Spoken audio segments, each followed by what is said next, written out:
శ్వాసలో చేరితే గాలి గాంధర్వమవుతున్నదో,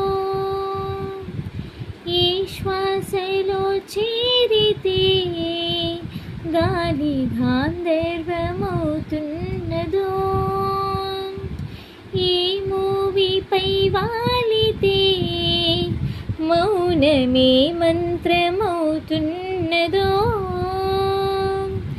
ఆశ్వాసలో నీ నీలమై ఆ మూవిపై నీ మౌనమై నేను చేరని మాధవా,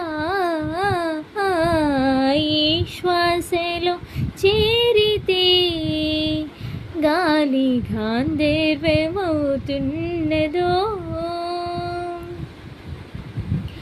మునులకు తెలియని జపములు జరిపినదా మురళీ సఖీ, వెనుకటి బ్రతుకును చేసిన పుణ్యమిదా,